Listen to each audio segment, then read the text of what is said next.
L'un des premiers dilemmes que l'on rencontre lorsqu'on se lance dans la couture, c'est le choix de la machine. Le plus important consiste à déterminer quelles fonctions vous seront nécessaires. Il n'est pas utile de partir sur un modèle trop sophistiqué si vous n'êtes pas certaine que la couture vous plaira.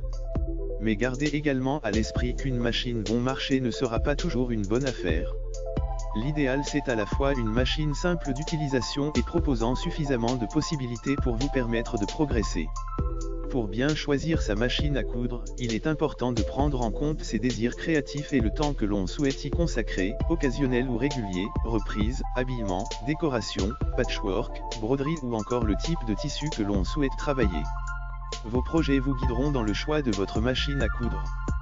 Quel que soit le budget que l'on souhaite investir ou l'usage que l'on attend de sa machine à coudre, elle doit proposer les points de couture de base, points droits, points zigzag et boutonnières, de préférence automatique en un temps, à défaut en 4 temps.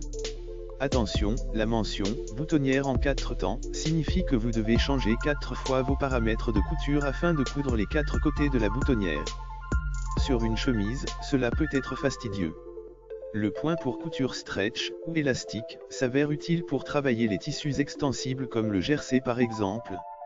Enfin, le point de surjet, aussi appelé point overlock, permet de réaliser des ourlets de bonne facture, même si un point zigzag serré près du bord peut aussi faire l'affaire.